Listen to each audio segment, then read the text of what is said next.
There is a particular restlessness that lives in the mind. You may feel it now, or you may have felt it earlier today. It is the sense that you should be somewhere else, doing something else, becoming someone else. The present moment feels too small, too ordinary, or perhaps too uncomfortable to stay with. And so the mind moves. It reaches forward into planning, it doubles back into memory, it rehearses conversations that have not happened. It reviews conversations that already ended hours ago. This movement is not wrong. The mind moves because it believes movement will bring safety or completion or finally enough. But the movement itself becomes the problem. Not because stillness is morally superior, but because this constant reaching prevents rest. And without rest, there is only exhaustion dressed up as productivity. The Buddha spoke often about the mind that cannot settle. He used the image of a river, not a peaceful river in a painting, but a real river, stirred by weather and current. When the water is disturbed, you cannot see the bottom. Sediment rises. The surface reflects nothing clearly. Everything becomes murky. This is the mind, in its ordinary state, moving so quickly that it cannot see itself. You do not need to stop the river. That is not the practice. The practice is to stop throwing stones into it. Right now, wherever you are, you can notice the quality of your own attention. Not to judge it, not to improve it, just to notice. Is your mind resting on this moment, or is it already somewhere else? You might find that even as you hear these words, part of you is planning what comes after this. Part of you is wondering if this will work, if this will finally be the thing that helps. That is the mind moving again. Bring your attention to your breath, not to control it, not to deepen it or perfect it, simply to feel it. The breath is always in the present moment. It is never in the past. It is never in the future. It is only ever now. When you rest your attention on the breath, you are resting in the only time that actually exists. You might notice the coolness of air at your nostrils. You might notice the slight rise of your chest or belly. You might notice a small pause between breaths. Any of these is enough. You are not trying to achieve a special state. You are simply feeling what is already happening. The mind will wander. This is not failure. The river moves. That is its nature. But you can notice the movement, you can notice when attention has drifted into thought, and you can return. This returning is the practice, not the staying, the returning. Each time you return, you are learning something about the nature of attention. You are learning that you are not your thoughts. If you can notice a thought, then you are the noticing, not the thought itself. This is a subtle shift, but it changes everything. The thoughts continue, but they no longer carry you away so completely. Sit for a moment and listen to the sounds around you. Do not name them. Do not judge them as pleasant or unpleasant. Simply hear. There is the hum of a refrigerator, or the distant sound of traffic, or the silence that is not quite silence. These sounds are also happening now. They are not memories of sounds. They are not ideas about sounds. They are direct, immediate experience. When you rest in hearing, the mind becomes like the river when the wind dies down. The water begins to settle, not because you forced it to settle, but because you stopped disturbing it. The sediment begins to sink. Slowly, the surface becomes clearer. This clarity is not something you create.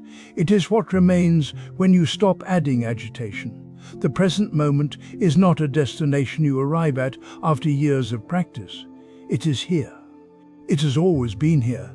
What requires practice is the willingness to stop leaving, to stop reaching forward and backward, to stop narrating and evaluating and comparing, to simply be with what is. Your body is also here.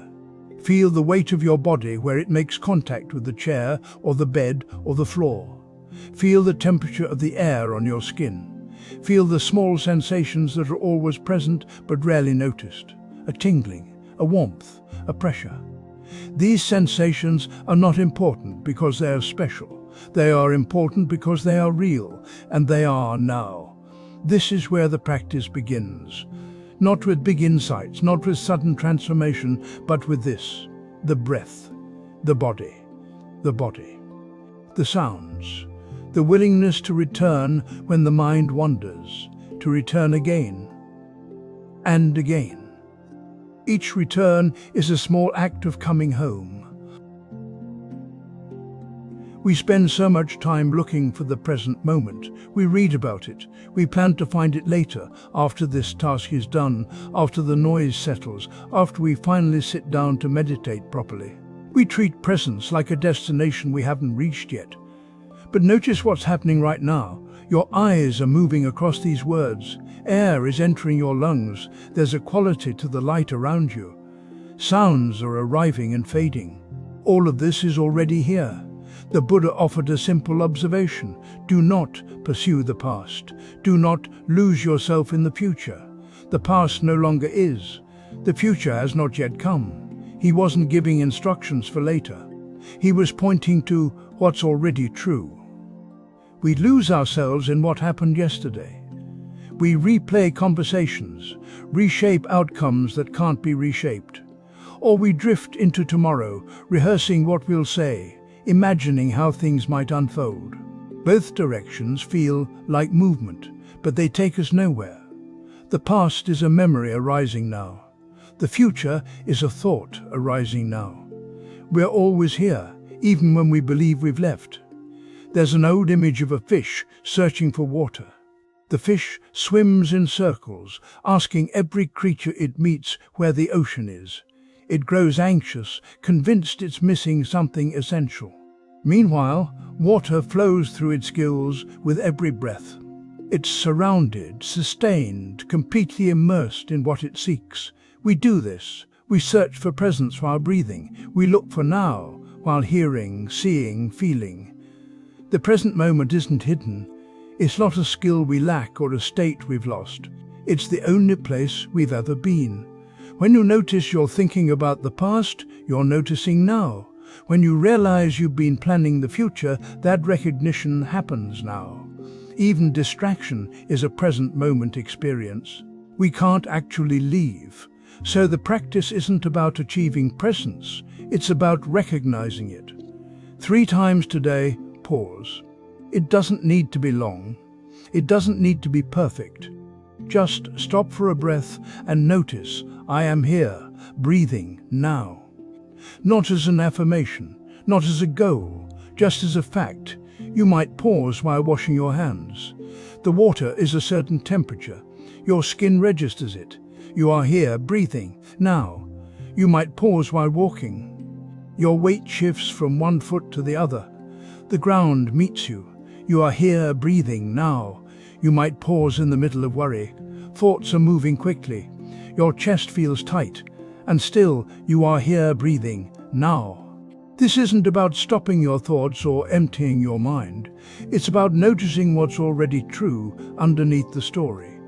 Breath is happening. Sensation is happening. Presence isn't something you create. It's something you notice.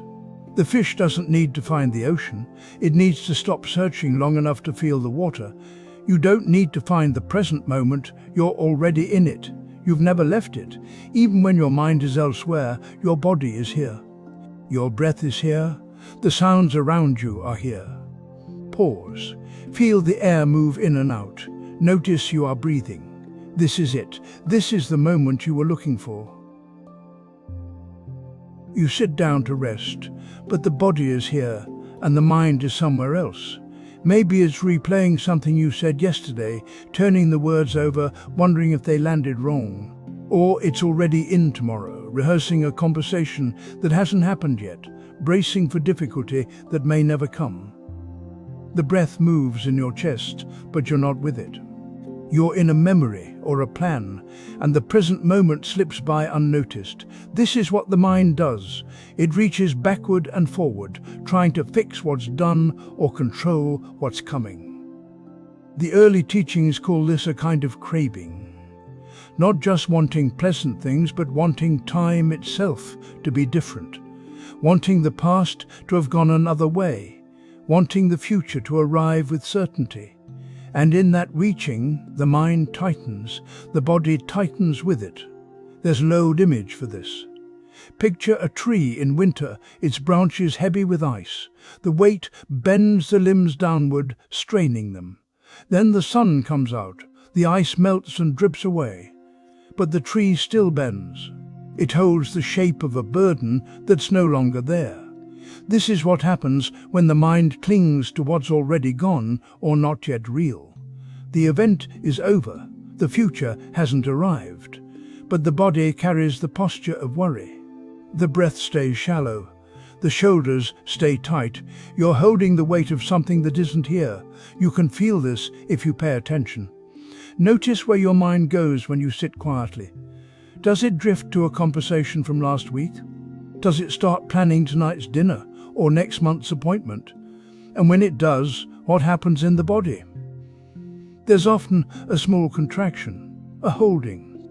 The jaw might tighten, the belly might brace. The breath might pause at the top or bottom, as if waiting for something.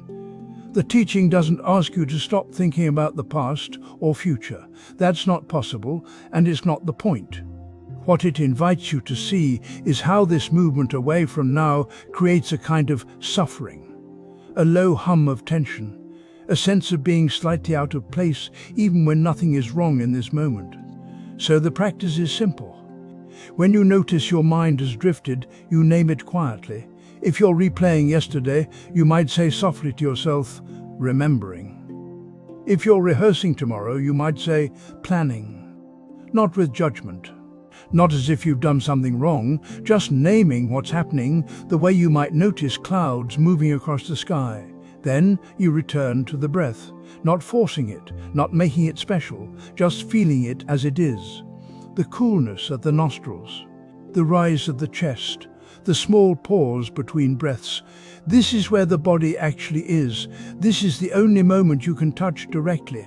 At first the mind will drift again quickly. That's fine, you'll name it again. Worrying, remembering, planning.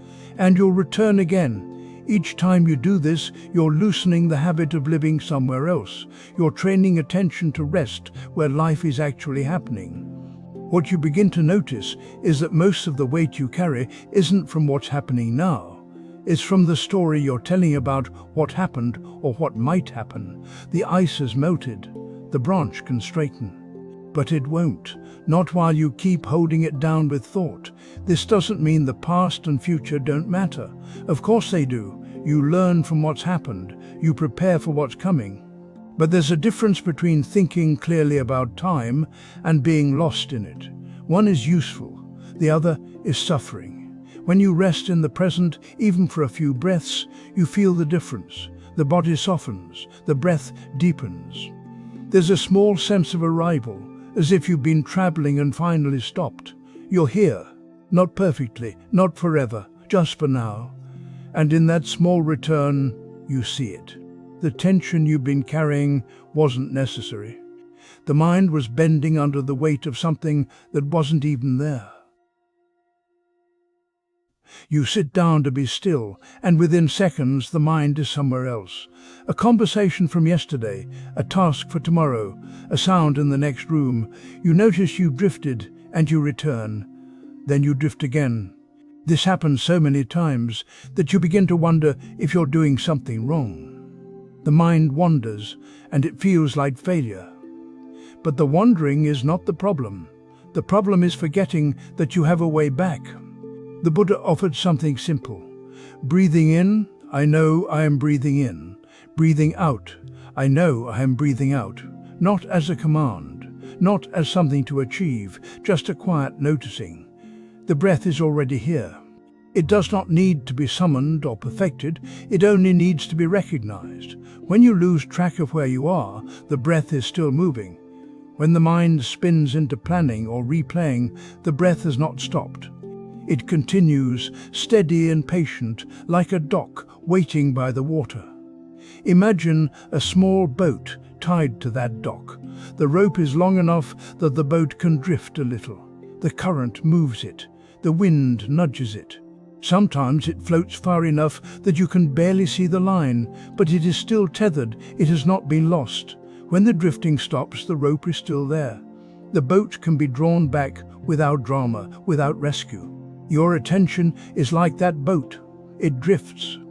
This is what attention does. It moves toward sound, toward memory, toward sensation. It is not broken when it drifts. It is simply doing what untrained attention does. The breath is the tether. It does not hold you in place by force. It simply remains available. You do not need to stop the drifting. You only need to remember the line. Here is a way to practice this. Set a timer for 2 minutes. Sit in a way that feels stable. Let your eyes close or soften. Begin to count your breaths. Breathe in, count 1. Breathe out, count 2. Breathe in, count 3. Breathe out, count 4. Continue until you reach 10. When you lose count, and you will, start again at 1. Do not scold yourself, do not tighten. Simply notice that you drifted and return. The return is the practice, not the perfection, not the unbroken count. The return. You may lose count after 3 breaths, you may lose it after 7. You may find yourself at 15 and realize you passed 10 without noticing. None of this matters. What matters is that you notice and you begin again. Each time you return, you are training something quiet.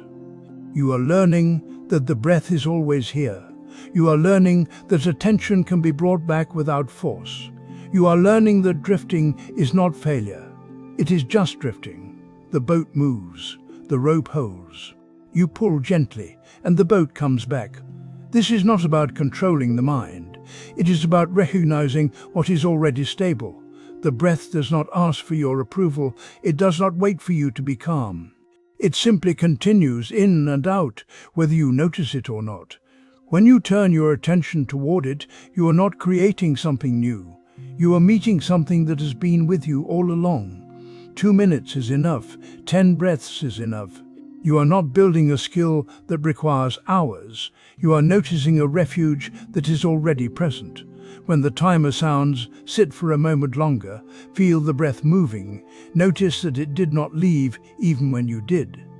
Notice that returning was possible, again and again. The breath is a steady, available refuge, not because it solves anything, not because it makes the mind stop wandering, but because it is here and you can meet it whenever you remember.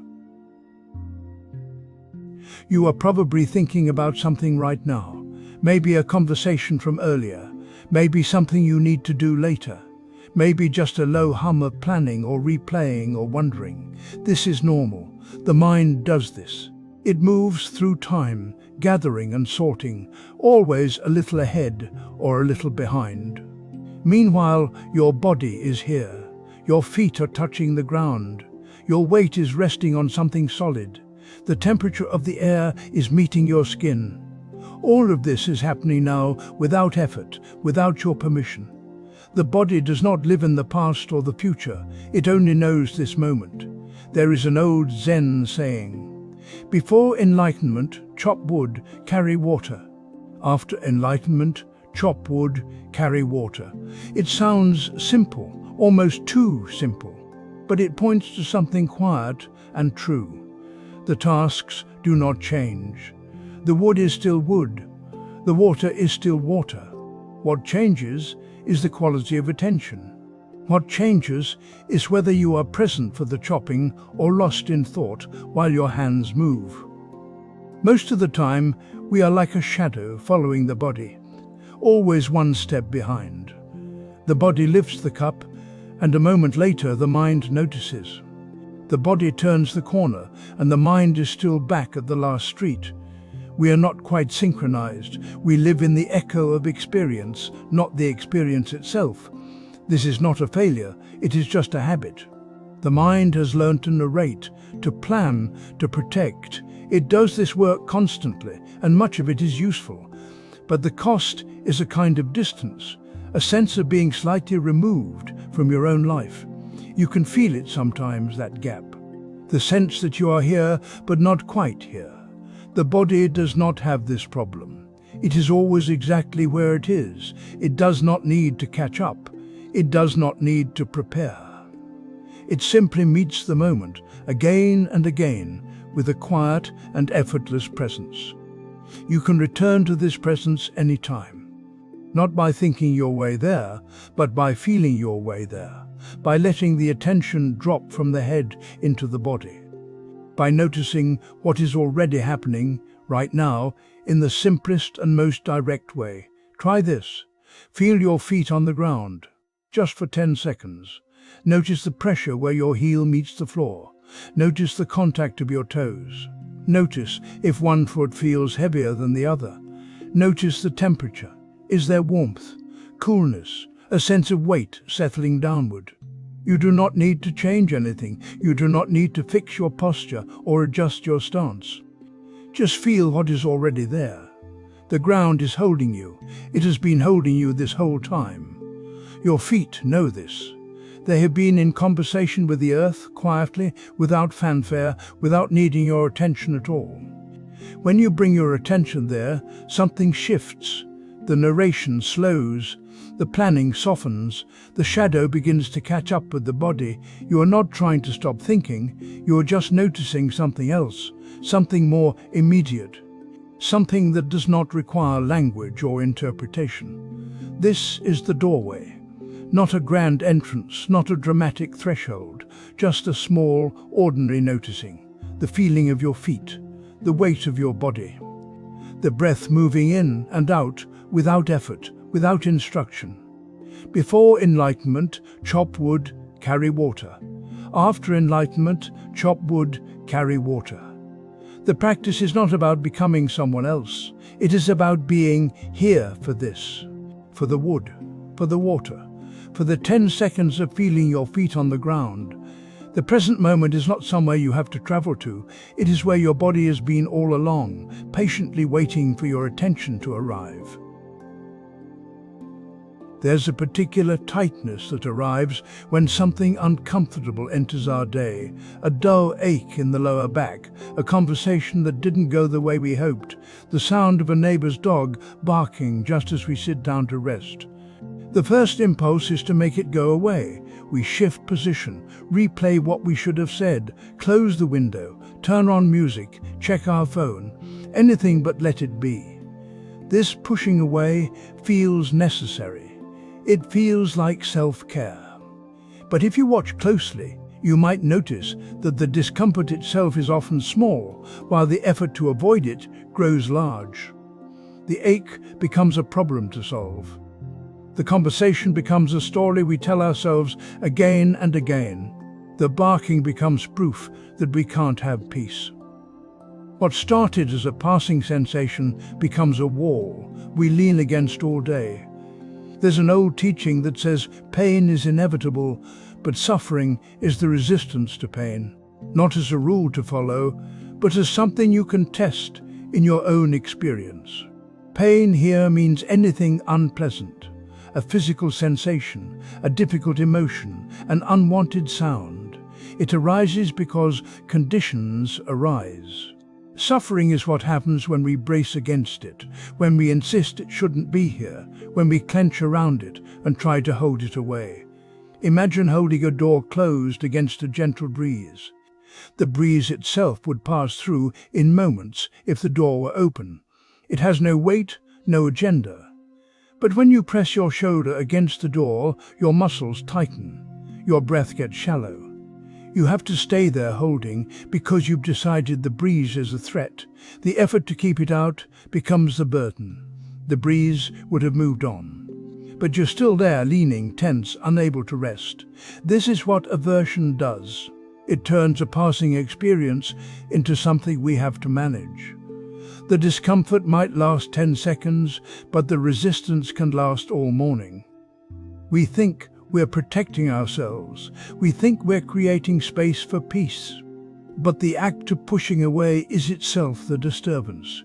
You don't have to believe this. You can simply look. The next time something mildly uncomfortable arises, a small itch, a flicker of impatience, a moment of fatigue, try this. Notice it. Name it quietly if that helps. Itch, impatience, tired, then let it stay. Not forever, just for 60 seconds. Don't fix it, don't improve it, don't make it mean something about your day or your life. Just let it be there, the way you'd let a cloud pass overhead. What you might find is that the sensation itself is bearable.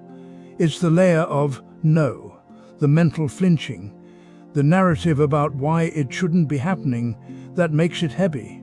When you stop pushing, the door opens, the breeze moves through. Sometimes the discomfort fades, sometimes it stays but loses its urgency. Either way, you're no longer spending energy holding it away. This isn't about enduring pain or ignoring what needs attention. If your back hurts, you can still adjust your posture. If a conversation needs repair, you can still reach out. But you do these things from a different place. Not from the clench of aversion, but from clarity. You see what's actually needed instead of reacting to the story of wrongness. Resting in the present moment doesn't mean everything feels pleasant. It means you're not at war with what's here. The barking dog, the ache, the memory, they come and go. When you stop insisting they leave, you stop creating the very tension that keeps you from settling. The resistance itself is the barrier, not the discomfort, the pushing away. You can try this today, one small discomfort. 60 seconds, let it be. See what happens when you stop holding the door closed. You sit down to rest, and the mind keeps moving. A thought about what happened earlier, a plan for later, a question about something you forgot to do. The thoughts arrive one after another, like waves rolling toward shore. Each one feels urgent. Each one seems to matter. And so you follow them, you ride them, you believe them to be the whole ocean. But there is something the mind does not often notice. Between one thought and the next, there is a gap. It is brief, it passes quickly, but it is there. In Zen, they speak of this gap as the gateless gate. Not a door you must unlock, not a passage you must earn. Just the space that is already present, always, between the waves of thought. Most of us never see it. We're too busy with the wave that just arrived, or bracing for the one that is coming. The gap goes unnoticed, and yet it is in that gap that the mind rests. Imagine the ocean on a calm day. The surface moves, yes. Waves rise and fall. But between the waves, there is a moment when the water is still. Not frozen, not forced, just still. That stillness is not separate from the ocean. It is the ocean in its natural state before the next wave forms. Your mind is like this. Thoughts rise, thoughts fall. And between them there is stillness, not emptiness in the sense of nothing, but space, open space. The mind resting in itself. You do not need to create this space. You do not need to achieve it. It is already here. You only need to notice it. This noticing does not require effort. It requires a gentle shift of attention. You can begin with the breath. Sit quietly. Let your body settle. Feel the breath move in. Feel it move out. Now, notice the pause. After the exhale, before the next inhale begins, there is a brief moment when the breath is still. The body waits. The lungs are quiet. Rest your attention there. Not with force, not with expectation. Just let your awareness touch that pause, the way sunlight touches water.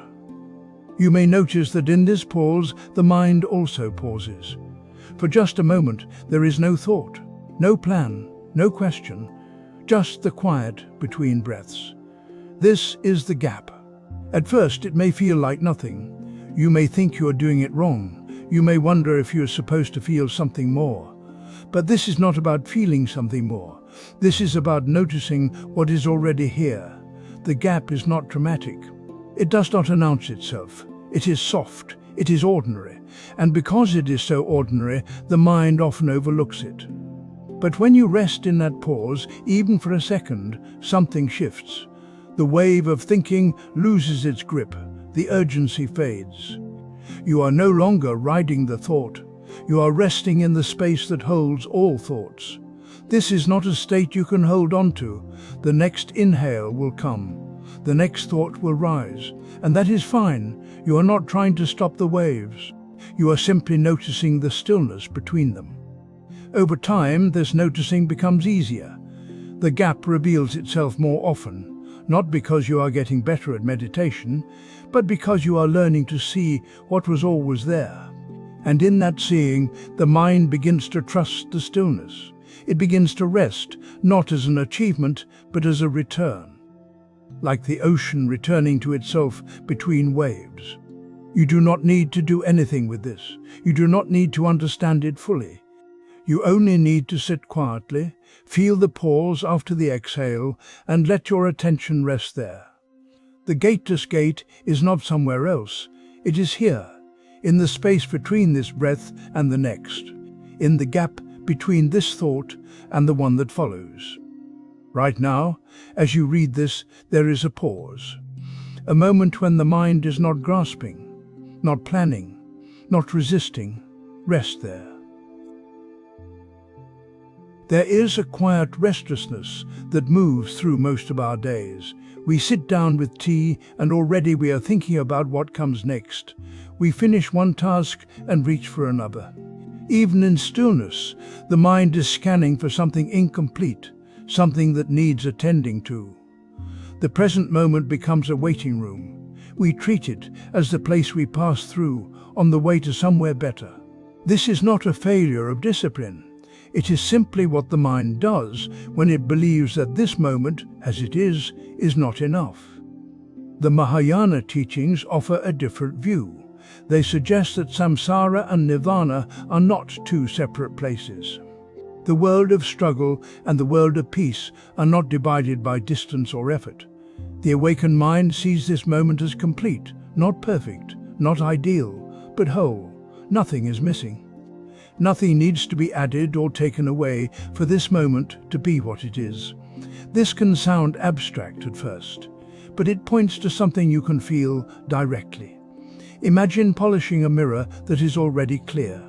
You take the cloth and move it in careful circles. You press and wipe, convinced that just a little more effort will reveal the brightness underneath. But the mirror was never clouded. The clarity was always there. The polishing is not wrong, but it is not necessary. The effort itself becomes the only thing between you and what you are looking for. We do this with the present moment. We believe it needs improvement. We think if we could just adjust our posture, quiet our thoughts, fix our mood, then we could finally rest here. But the moment does not require our correction. It is already what it is. The restlessness is not a flaw in the moment. It is the mind's habit of reaching. You can test this for yourself, not as a belief, but as a direct experiment. For 1 minute, let everything be exactly as it is. Do not try to change your breathing. Do not try to calm your thoughts. Do not try to feel peaceful. Let the sounds around you be what they are. Let the sensations in your body remain. Let your thoughts move if they move. Let stillness be still if it is still. This is not passive. It is deeply attentive. You are not ignoring what arises. You are simply not adding the layer of correction. You are not treating this moment as a problem. If restlessness comes, let it be restless. If boredom comes, let it be boring. If ease comes, let it be easy. You are not trying to arrive somewhere else. You are noticing what it feels like to stop polishing the mirror. The mind may resist this. It is used to having a project. It wants to know what the goal is, what the outcome will be. But this is not about outcome. This is about recognizing that the present moment does not need your management. It is already complete. Not in the sense that it is present or satisfying, complete in the sense that it is whole. It is what it is. When you stop trying to improve the moment, something shifts. The effort falls away. The reaching quiets. What remains is simply this: the sound of breath, the weight of the body, the light in the room, the texture of being here. This is not a special state. It is not an achievement. It is the ordinary moment, seen without the filter of incompleteness. Samsara and nirvana are not two. The struggle is not in the moment itself. It is in the belief that the moment should be different. When that belief softens, even for a few seconds, you glimpse what was always here, not something new, not something earned, just this, unimproved, whole. You sit down to be present. You feel the breath move in and out. For a moment, there is stillness. Then the mind drifts, a conversation from yesterday, a worry about tomorrow, a sound in the next room. You notice you've wandered, and immediately something tightens. You think you failed. You think you should be better at this by now. This tightening is where the real suffering begins. Not in the wandering itself, but in the story you tell about it. The mind believes it should stay still, should remain focused, should not move. And when it does move, which it always does, you turn that movement into evidence of something wrong with you. The Buddha taught that the mind wanders. This is its nature. Thoughts arise like clouds passing through sky. They come without asking permission. They leave without needing your approval. The wandering is not failure. Noticing that you have wandered and choosing to return, this is awakening itself. This moment of return is not a consolation prize. It is the practice. Watch a child learning to walk. She stands, wobbles, falls. She does not pause to judge herself. She does not think, I am bad at walking. I should give up. I will never be a good walker. She simply rises and tries again. Fall, rise. Each fall is just information. Each rise is just the next natural movement. There is no shame in her falling. There is no pride in her rising. There is only the learning itself, unfolding as it does. Your mind is learning to rest in the present moment. It will wander thousands of times, tens of thousands of times. This is not a problem to solve. This is the texture of the practice. Each time you notice you have drifted, you are waking up. You are seeing clearly. And in that seeing, you have a choice. You can add a layer of judgment, or you can simply return. Today, try this. Each time your mind drifts, silently say the word returning and come back to your breath, your body, or whatever anchor you have chosen. Not, I am returning, which makes it about you and your effort. Just returning. Like naming the weather, like noting a fact, the word itself is gentle. It does not criticize, it does not demand, it simply names what is happening. Returning. And in that naming, you are already back. You are already here. You might drift 10 times in a single minute. Say, returning 10 times. You might drift while washing dishes, while listening to someone speak, while walking down a hallway, each time the same quiet word. Returning. No need to investigate why you drifted.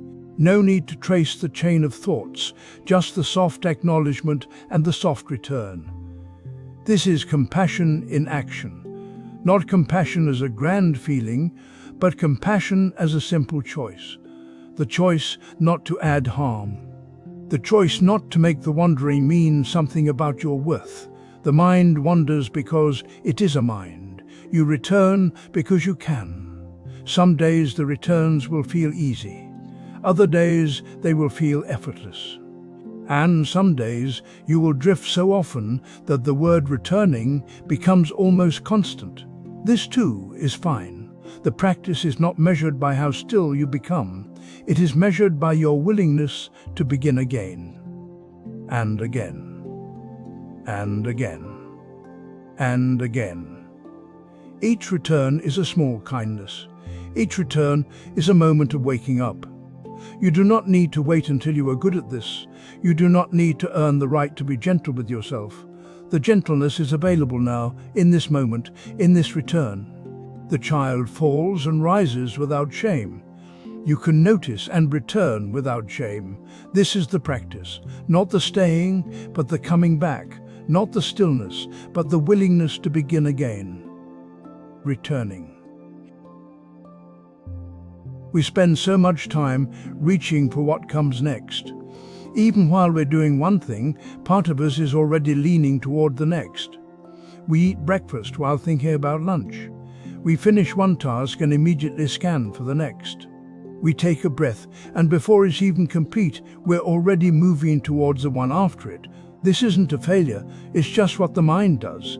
It projects forward, it plans, it anticipates. But in all that reaching, something gets missed. The moment we're actually in becomes a stepping stone, something to get through on the way to somewhere else. There's a teaching that says, do not overlook this breath in pursuit of the next. Each breath is the whole path. Not each breath is a symbol, not each breath is a metaphor for something larger. Just this breath, exactly as it is. The whole path means nothing is missing, nothing needs to be added. The practice isn't somewhere else, it's here. Think of eating a meal while already planning dessert. You take a bite of rice, but you're not really tasting it. You're thinking about what comes after. The sweetness you imagine pulls your attention away from the texture in your mouth, the warmth, the simple fact of chewing. The dessert might be wonderful when it arrives, but right now it's just a thought. And the rice, the actual rice, goes unnoticed. This is what we do with moments. We trade the one we have for the idea of a better one. Impermanence plays a role here. Because each moment is already passing, we think we need to grab the next one quickly. We think if we don't plan ahead, we'll lose something. But impermanence also means this: the moment you're in will not come again. This breath, with this quality, in this body, at this time, is here once. Then it's gone. You don't need to make it special. You don't need to feel anything in particular. You just meet it. Here's the practice. Take one full breath and treat it as if it's the only breath you'll ever take. Not in a dramatic way, not with fear or urgency, just with attention, as if nothing else is waiting. As if there's no next breath to worry about, no task after this, no future moment more important than this one. Breathe in. Feel the air enter. Notice where it goes. Notice the slight expansion, the coolness or warmth, the beginning, the middle, the end. Breathe out. Feel the release, the softening, the way the body lets go without your instruction. That's it. One breath, whole and complete. If your mind moves toward what comes next, that's fine. Just notice it. The mind will plan. It will reach. But you can also return, not as a correction, just as a choice. You can come back to the breath that's actually here. When you do this, even once, something shifts. The rushing slows. The sense that you're always behind, always catching up, starts to ease. You're not trying to get anywhere. You're already here. The meal is in your mouth. The breath is in your body. The moment is arriving and passing, and you're meeting it. This is the whole path, not because it leads somewhere, but because it's complete in itself. One breath, fully met. You finish one thing and think, when this is done, I'll be present. When the email is sent, when the dishes are clean, when the difficult conversation is over, then you'll breathe. Then you'll notice the light through the window or the weight of your body in the chair. But the email leads to another email. The dishes will be dirty again tomorrow. The conversation ends and another task rises in its place. There's an old Zen saying that points to this. Not knowing how near the truth is, we seek it far away. The present moment is here, closer than your own breath, and yet you place it somewhere ahead of you. You make it conditional. You turn now into later. This is how craving works. It doesn't always look like wanting something pleasant. Sometimes it looks like wanting to get through something, wanting to arrive at a better moment than this one. You tell yourself that presence is reasonable, even wise, but only after. After the hard part, after the noise settles, after conditions improve. Imagine standing inside your house, looking out at the garden. It's raining. You think, I'll go into the garden when the rain stops. That makes sense. You'll wait for the right conditions, but you keep waiting. The rain lightens but doesn't stop. You think, just a little longer. Then it becomes a drizzle. Still not quite right. Then the sun breaks through, but the ground is wet. You wait until it dries. And while you wait, you're not in the garden. You're in the idea of a future garden, a perfect one, where everything is just as you want it. But the garden is there now. The rain is part of it. The wet ground is part of it. The garden doesn't wait for conditions. It's simply there, being itself, whether you enter or not. You can feel this in your own day. Notice a small moment when you think, I'll pay attention after this. After I finish this paragraph, after I get through this meeting, after I respond to this message. The thought is so quick, so reasonable, that you barely see it. But it's a postponement, a little gap you place between yourself and what's here. The practice is simple. When you notice that thought, I'll be present after this, stop. Not dramatically, just pause. Feel your breath, feel your hands. Feel the contact of your body with whatever is supporting it. You don't have to do anything else.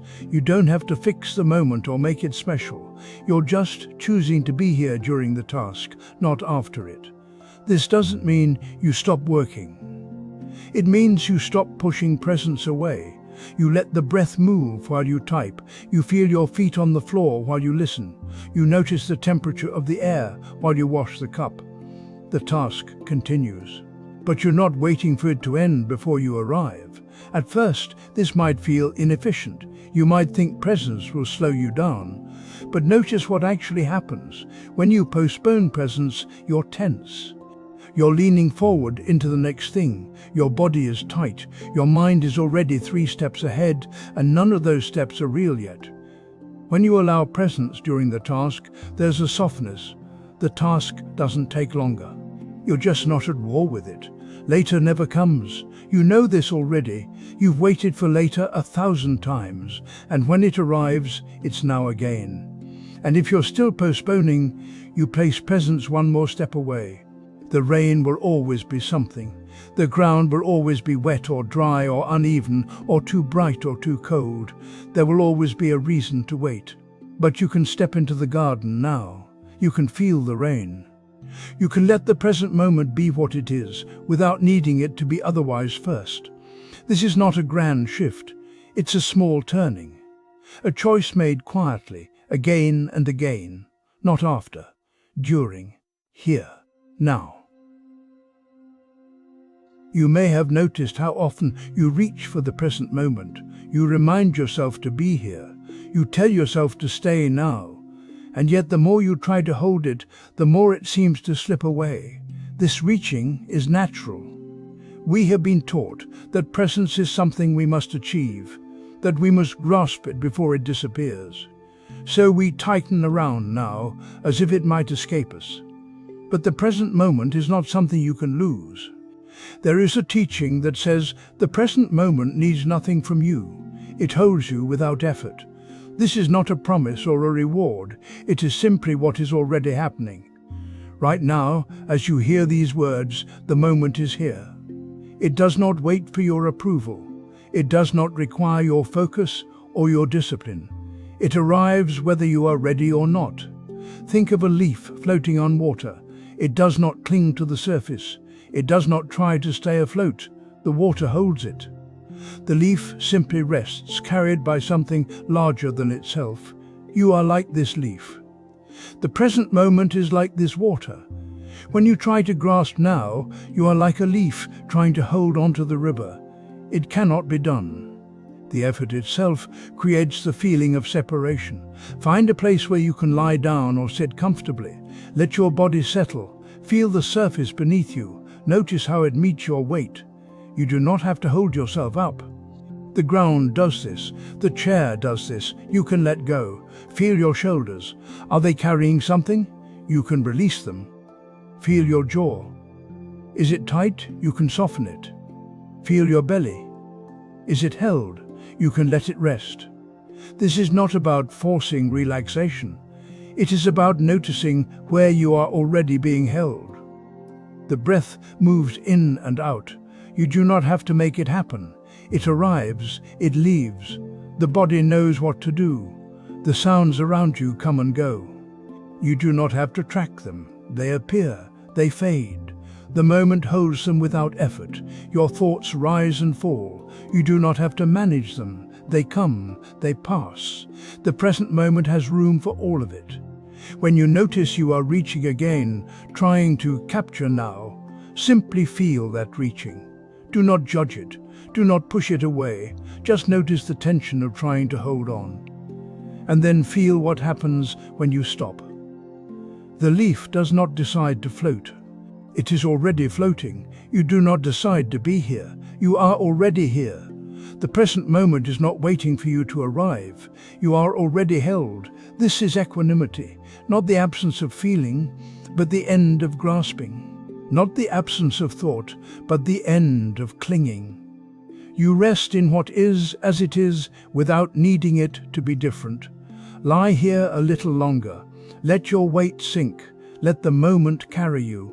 You are not holding the present. The present is holding you. We often believe that being present must feel like something more, something luminous, a shift we can name. We wait for a special state to arrive, a kind of spiritual clarity that will announce itself and confirm we've finally done it right. And in that waiting, we miss what is already here. The old Zen teachers spoke plainly about this. The ordinary mind is the way, they said, nothing special, nothing lacking. Not a mind that has achieved something, but the mind that simply meets what is in front of it, the mind that drinks water when thirsty, that feels the coolness of the cup, that hears the sound of the swallow. This is not a teaching about lowering your standards. It is a teaching about seeing clearly. Presence is not a peak experience. It is not reserved for meditation cushions or mountaintops. It is the texture of this breath, the weight of your hands, the hum of the room around you. Think of a stone resting at the bottom of a clear stream. The water moves over it, cool and constant. The stone does not try to be still. It does not work at resting. It simply is what it is, where it is. The current flows. Light shifts on the surface. The stone remains, touched by everything, changed by nothing in this moment. You are like that stone. Not because you are inert or passive, but because presence does not require you to become something other than what you are. The stream of experience flows, sensations arise, thoughts pass, sounds come and go. And underneath it all, there is this simple resting, not as an achievement, as a fact. We miss this because we are looking for a self that is present, a better version, a more aware version, someone who has finally figured it out. But presence has no owner. There is seeing, but no one behind the seeing making it happen. There is hearing, breathing, sensing. The idea of a self who must get better at being present is the very thing that veils the simplicity of now. When you wash your hands, the water is cool or warm. There is the scent of soap, the sound of water hitting the basin. These are not metaphors for presence, they are presence. The mind that notices the temperature, the slickness of soap between your fingers, the small movements of your hands under the stream, that is the ordinary mind. That is the way. You do not need to make it sacred. You do not need to feel a certain way about it. You are simply there, doing what you are doing, and the doing is enough. Try this today. Choose one ordinary task. Drinking water, walking to another room, putting on your shoes. Do it slowly, not because slow is holy, but because slow lets you notice. Feel what is actually happening. The weight of the glass, the coolness spreading through your chest, the small adjustments your body makes as you move. You will forget. Your mind will drift to what comes next, to what you need to do, to a thought that pulls you elsewhere. This is not failure. This is the nature of mind. When you notice you have drifted, you have already returned. That noticing is presence. That return is the practice. There is nothing to perfect here. The stream keeps moving. The stone keeps resting. You keep meeting this moment and then this one. and then this one. Not because you are trying to collect moments of presence like achievements, but because this is what it is to be alive and awake. The present moment is not waiting for you to be ready.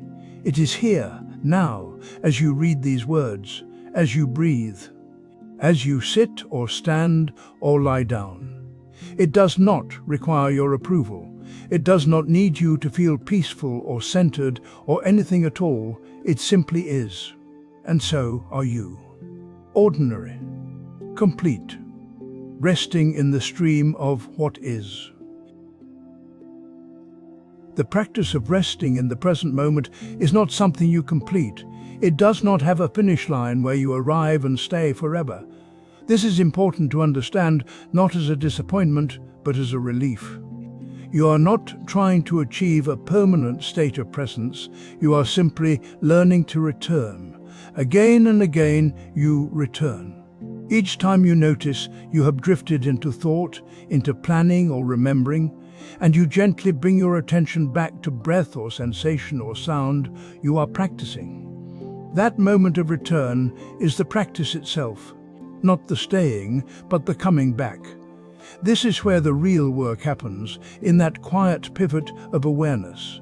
There is no failure in drifting. The mind will always move. What matters is the willingness to notice and return, without harshness, without judgment. Over time, something begins to shift, not dramatically, but subtly. You may find that you catch yourself sooner when you have wandered. You may notice a little more space between a feeling and your reaction to it. You may sense a quiet steadiness that was not there before. These changes are not accomplishments to collect. They are simply what happens when you practice returning. The mind begins to remember its way home. Impermanence moves through everything. Your breath changes, your thoughts change. The sensations in your body rise and fall. The present moment itself is always arriving and always passing. This is not something to fear or resist.